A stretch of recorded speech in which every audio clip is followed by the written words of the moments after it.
আমি জানতে চাইবো শ্রদ্ধেয় স্যার আব্দুল হাদী স্যারের কাছে কেমন লাগলো বন্যার গান। বন্যা, জি স্যার। তুই তো সুরের বন্যা বইয়ে দিয়েছিস মা।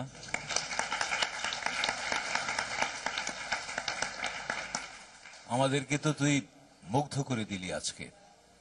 Thank you sir. দুইটি কারণে গেয়েছিস, তো অসাধারণ গেয়েছিস।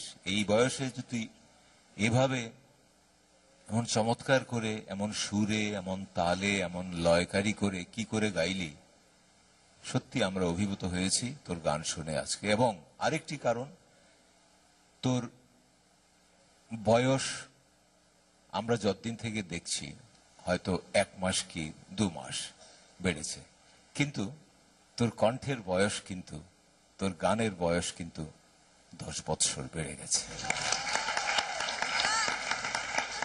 Thank you sir.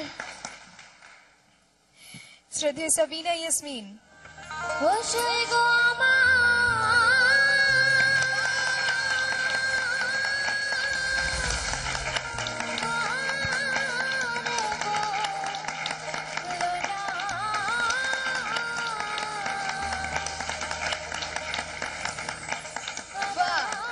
বন্যা, স্ট্যান্ডিং ওভেশন।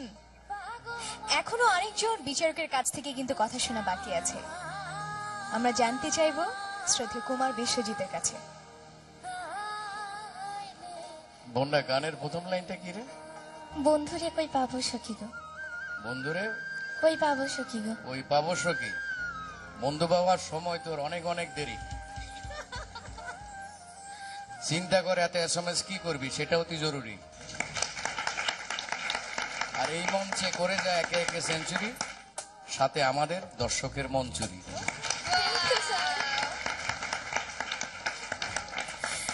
দর্শকের মন চুরি করতে SMS চাইতে হবে, তবে তার আগে তোমার মা এসেছেন, ভাই এসেছেন, তাদের সাথে চলো একটু কথা বলে আসি।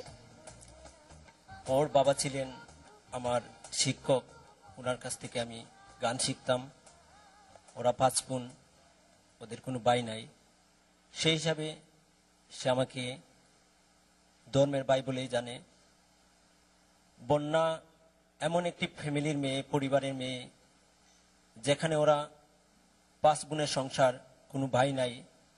ওর বাবাও আজ 1 বছর বেঁচে নাই। বন্যা গান করেই আজ থেকে 10 বছর আগ থেকে ওর ফ্যামিলিটা চালায়। যে বয়সে বন্যার হাতে কাগজ কলম এবং খেলাধুলার সামগ্রী থাকার কথা, সেই বয়স থেকে বন্যা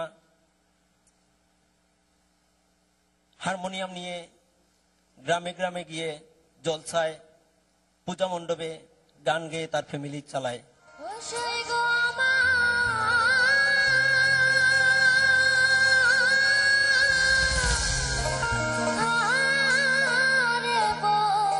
আমাকে SMS করতে হলে আপনার মোবাইল মেসেজ অপশনে গিয়ে SK স্পেস দিয়ে BONNA লিখে পাঠিয়ে দিন 6161 নম্বরে। যে কোনো মোবাইল থেকে যত খুশি ততবার।